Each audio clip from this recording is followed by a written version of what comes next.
Hey, what is going on, everyone? Welcome back to another video. In today's video, we're going to be recapping the entire MLB offseason and every move that went down. If you guys are new here, be sure to subscribe for fast baseball news and other baseball content like this. So getting into the video, these are some remaining free agents while I'm making this video. Jackie Bradley Jr., Jake Odorizzi, Yoenis Cespedes, and Yasiel Puig have yet to sign. There's still some other names, but those are the main ones. Going on to the San Diego Padres, they had a really good offseason. They added Ha-Seong Kim, and I think he's going to play as a bench bat or an outfielder. They don't really have a lot of room in San Diego right now because their team is so good. They added Melanson in the bullpen to replace Kirby Yates. They added Keon Kela to replace Trevor Rosenthal, and they added Snell and Darvish to the rotation, along with bringing back Profar as a depth move. Great offseason, but the Dodgers are still going to be the team to beat. Going over to the Dodgers added Trevor Bauer, brought back Justin Turner, got Corey Nebel, Tommy Kahnle, and Blake Trinan to bolster their bullpen, bring back Justin Turner, and add Trevor Bauer. If Trevor Bauer can have another Cy Young year, the Dodgers are probably going to repeat, so they're going to be a scary team to watch this year. Going on to the Diamondbacks, they added Joakim Soria, Asdrubal Cabrera, and Chris Davinsky. Didn't really change their roster that much. A quiet offseason from Arizona. They're not going to pass the Giants, Padres, or Dodgers, so not the best offseason. Going over to the Rockies, they didn't do much. They added some people in minor league deals like Greg Bird and Crone, but they haven't actually signed an MLB free agent in 3 years, so that was interesting. They traded away Nolan Arenado and $50 million to the St. Louis Cardinals for some prospects, and that was pretty much their only move of the offseason. Going over to the Pittsburgh Pirates, they added a bunch of prospects, so they're probably going to be in a good place in a couple of years, but they did lose Tyon Bell and Musgrove. That was another person for San Diego I forgot to add to their list was Musgrove. Musgrove went to San Diego in a trade, so just letting everyone know that. The Cardinals had a pretty sizable offseason. They added Nolan Arenado, one of the best, if not the best, third baseman right now in the National League. He is going to be a game changer over there with Arenado and Goldschmidt because that division isn't overly good. They might put up huge numbers. You know, some people think Arenado is overrated because of the Coors Field effect, but I do think he'll perform at the same rate, maybe even better. And then they brought back Adam Wainwright and Yadier Molina, two players that they didn't need to bring back, but are very good for the team, veterans, leaders of the team, and great for the city. So good move, and good moves all in general for St. Louis. Going over to the Milwaukee Brewers, they added Colton Wong, Anderson, and Fisher. They also added Travis Shaw. I forgot to add him to this list. So sort of an under-the-radar offseason for Milwaukee, but Colton Wong was a nice add. Their infield looks pretty good now. They have some young players, and they have Christian Yelich over there. So they're building their team around Yelich. So decent offseason, but you know, under the radar. The Chicago Cubs had an interesting offseason because they traded Yu Darvish. They didn't really get any top prospects back for Darvish. They replaced Kyle Schwarber with Jock Peterson, basically the same players, and they lost Lester and Quintana from the rotation. But they did add Trevor Williams for the rotation from Pittsburgh. They also added Jake Arrieta, who hasn't really been the best over the last recent years, but he signed a 1-year, $6.5 million deal. Sort of overpaid, but maybe things can click again in his career and he can become the dominant pitcher that he was a couple years ago. And then, like I said, they added Peterson to replace Schwarber. Nothing too big there for Chicago. They're in an interesting spot because they're sort of like in the sell phase, but at the same time trying to win. It's going to be interesting. Javi Baez said today that he wants to stay a Chicago Cub, but he is going to set a deadline for them. If they don't extend by that deadline, he's going to test the free agent waters, and I'm pretty sure it's the same for Bryant as of right now. Going on to the Cincinnati Reds, they added D. Gordon, Jonathan Holder, and Doolittle to their bullpen.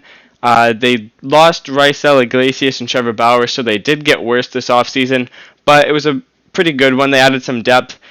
Again, their division isn't really the best. If Suarez, Castellanos, Winker, Votto's getting a little bit old, but if all their players can play at the top ability, they still have a very good team. They got Castillo, they got Gray, they got some good players over there, so it's going to be interesting to see where they end up. the New York Mets. They had one of the best off seasons, if not the best off season. They made a serious jump, very competitive, new ownership. They really want to win, and they made the moves to win in the division that they're in. Their division, again, has Ronald Acuna Jr., Juan Soto, Freddie Freeman, Marcell Ozuna. The names just keep going and going.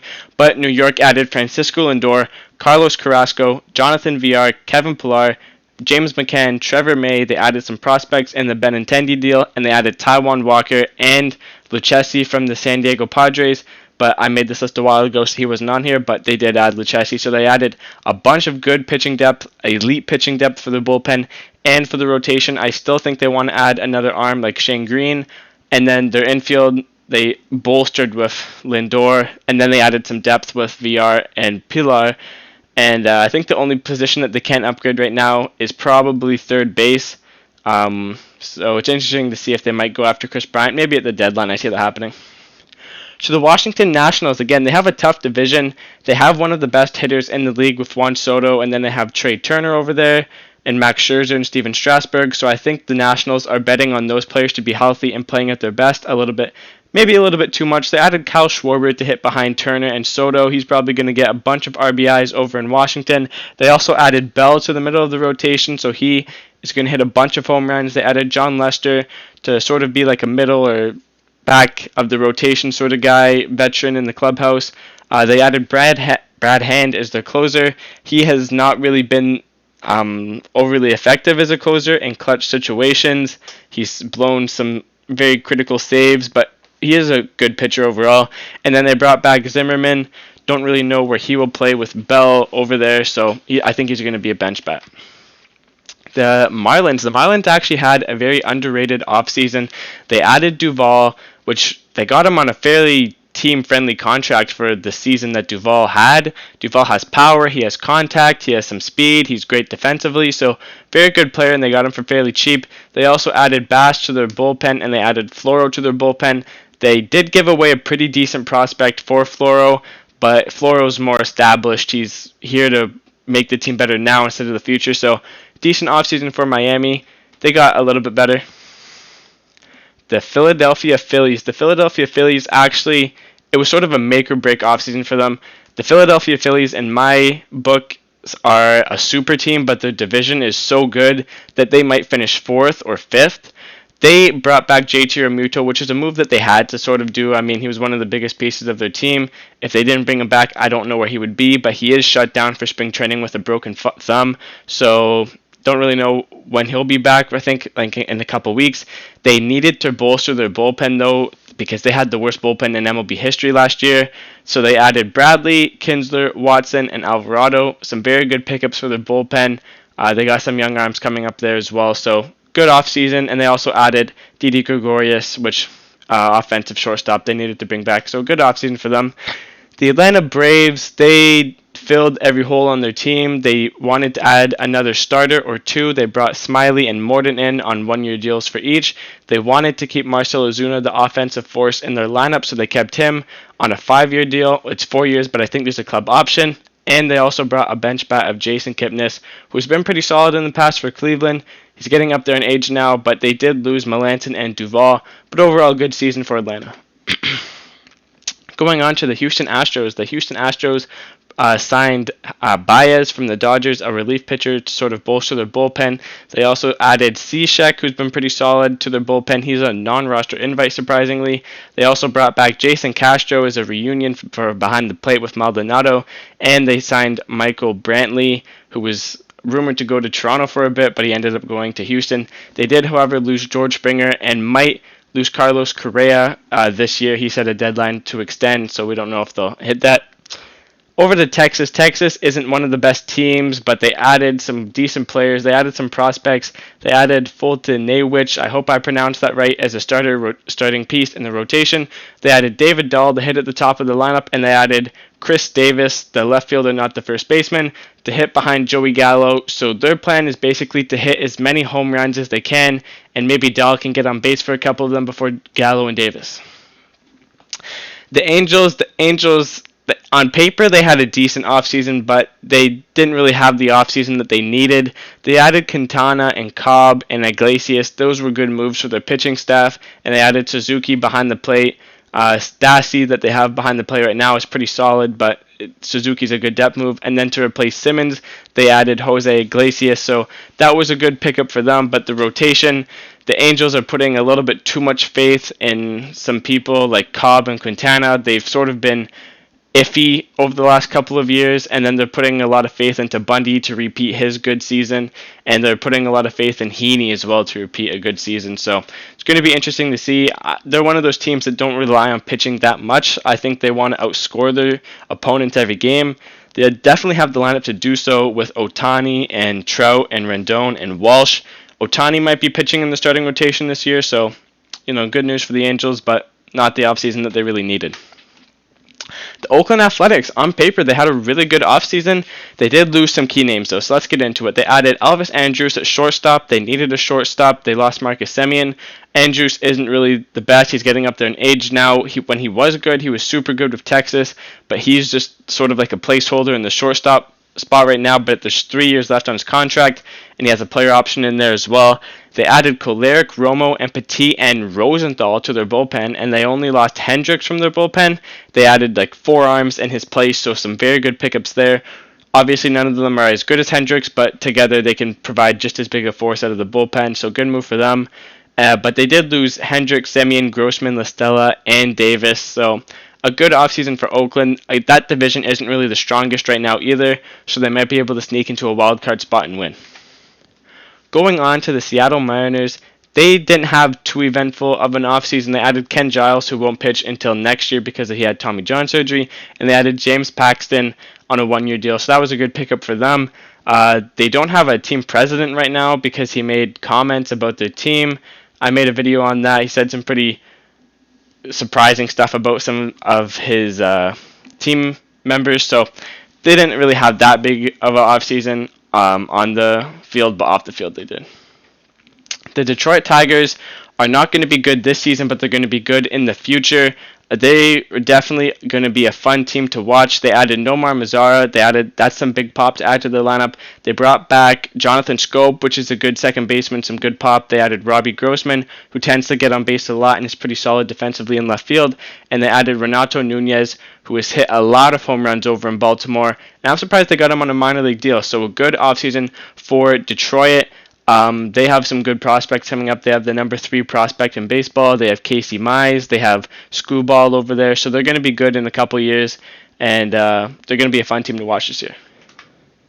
Going on to the Kansas City Royals, they surprisingly had a very underrated offseason. They added Santana at first base, who can hit them 30 home runs. They added Benintendi, and they got Benintendi for fairly cheap, considering Benintendi has the abilities to be a superstar left fielder. And they added Mike Minor to the rotation. They actually have a pretty decent team. Again, they're in a tough division with Chicago and Cleveland, but they added some good pieces, and I think that they could possibly sneak into a wild card spot if all the chips fall in the right places. Going on to Cleveland. Cleveland added Ahmed Rosario, Eddie Rosario, Cesar Hernandez, and Andres Jimenez. Some pretty good pickups. Both of the Rosarios and Jimenez have some good upside with them. But again, they lost more than that they gained. They lost Francisco Lindor, huge blow to them, but they traded him away because they didn't want to pay him next year. They lost Carrasco because he was part of the Lindor deal. They still have a really good rotation, though, with Shane Bieber obviously leading the way, and they lost Santana at first base. They can probably survive without him. They have some young prospects, and they lost Brad Hand, but they want to move Karinchak into the closing role. So Hand and Santana they can probably live without. Tristan McKenzie is going to be coming up as well in the pitching staff, so good for them, but Lindor, it's going to be hard to replace. Going on to the White Sox, they had a super good offseason. They were already a good team. They just had a couple holes to fill on their team. They added Lynn to the rotation, which was the final step in the rotation. They almost have too much pitching depth right now. They added Liam Hendricks to be their closer. That was a spot that they needed. They have some good arms in their bullpen, and they added Adam Eden as their outfielder depth on a 1-year, $7 million deal. So I think the White Sox are going to be really good this year. Tim Anderson's only getting better. You got Robert and Eloy Jimenez only getting better. Jose Abreu might win another MVP Johan Moncada might go back to his old self. He didn't really have a good year last year because he was injured and had some other illnesses. So Chicago's going to be really good. Going on to the San Francisco Giants. Don't know why they're all the way at the top of this list, but they brought back Kevin Gausman on a one-year, $19 million deal. Gausman was actually really close to signing with the Toronto Blue Jays on a three-year, $45 million deal, but he did not. He went back to San Francisco. They also added Stella into their lineup. Very good, solid piece, solid hitter. They added Weisler to their bullpen, Brebbia to their bullpen, McGee to their bullpen, Wood to the rotation, and DeSclafani to the rotation. So they added some good pitching depth, some good pitchers in general, and their bullpens are going to be pretty solid, but they're sort of overshadowed by the Padres and the Dodgers. Going on to the Minnesota Twins. They brought back Nelson Cruz. That was the deal that they had to make. They got Alex Colomé. Good move for their bullpen. They got Happ and Shoemaker for the rotation. They're getting up there in age, but if they can get the job done, it's a good move for Minnesota. And they brought Andrelton Simmons in. So their defense, Minnesota's defense, is going to be one of the best in the MLB with Buxton and Simmons, Donaldson. They're going to have a good defense. The Baltimore Orioles, they didn't really have the best offseason. They're sort of putting a lot of faith into players that used to be good but fell off. King Felix, who used to be one of the best pitchers in the MLB, not the best anymore, but he can still give them some innings. I think that's what Baltimore wants. Matt Harvey used to be one of the best pitchers in the MLB. He was never the same after the World Series against the Royals. They're putting a lot of faith into him. Freddie Galvis is sort of a placeholder in the shortstop position right now, and Yomer Sanchez can pretty much play anywhere in the infield. So they added some depth and put a lot of faith into some inning eaters. So, no, not the best offseason for them, but they have some good prospects coming up. Going over to Boston. Boston actually added some good pieces this offseason. They're going to be a team to watch. They might be able to sneak into a wild card. Again, they're overshadowed by some other teams. The Yankees, the Rays. I don't even know if the Rays will be, because they lost Snell and Morton, but I'll get into that later. The Blue Jays, but they added Kike Hernandez, second baseman. He's going to be good for them. They added Marwin Gonzalez, all-around utility man. Hunter Renfroe is going to hit some bombs. Garrett Richards is going to give them some innings. And Franchi Cordero, if he can figure it out, he can probably hit 25 to 30 home runs. And Adam Ottavino, they added to the bullpen in a trade with the Yankees, first trade with the Yankees in almost 7 years. So, good offseason for them. The Tampa Bay Rays had an interesting offseason. They lost Snell and Morton. Snell, Morton, and Arozarena were some of the reasons that they got to the World Series. So they lost Snell and Morton there. They added McHugh, Archer, and Hill to and Waka. I forgot to put Waka on this list, but they added Waka too to give them some innings. So they're still going to be a good team. I don't know if they will be as good, but they're still going to be there. I feel like they're going to be more of a wild card team. The Blue Jays might pass them this year, so it's going to be interesting to see. Going on to the Blue Jays, they had a pretty eventful offseason. They added Steven Matz for the rotation. They added George Springer to fill that outfield spot and to become the superstar of the team. They added Marcus Semien because they wanted another offensive superstar bat in the middle of their lineup. They added Yates, Chatwood, Phelps, Ray, Malone, and Liriano to their pitching staff to give them some innings. They definitely could have done some other things like get Odorizzi. He hasn't signed yet, but they could still go out and get him, and the rotation would be good. I feel like if they finish that rotation with another arm like Odorizzi, they're definitely one of the best contenders in the MLB. Panic is a good depth move for their infield. Malone and Liriano are basically competing for that innings eater spot, probably in the bullpen. So it's going to be interesting to see. They're both non-roster invites. They're hoping Matz can find his old self because he fell off last year, to be honest. And then their lineup's going to put up big numbers. You got Biggio, Semien, Springer, Gurriel, Bichette, Guerrero, Hernandez, Gritchett, Tellez. The list just goes on and on. So good offseason for the Blue Jays.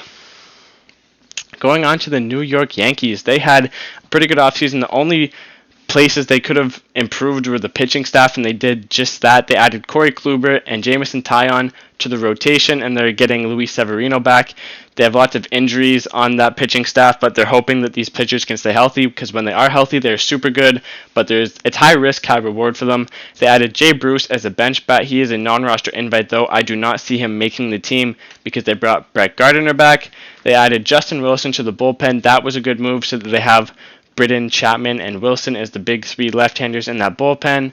They brought back DJ LeMahieu, which is a move that they had to make in my opinion, because he was just a difference maker on the team last year. They added O'Day in the bullpen, veteran guy who can give them some innings, and they added Trinos behind the plate if Gary Sanchez or Kyle Higashioka does not work out. And that is it for the offseason recap. Let me know who you think had the best offseason in the MLB. Thank you guys for watching. Don't forget to like and subscribe. See you guys in the next one.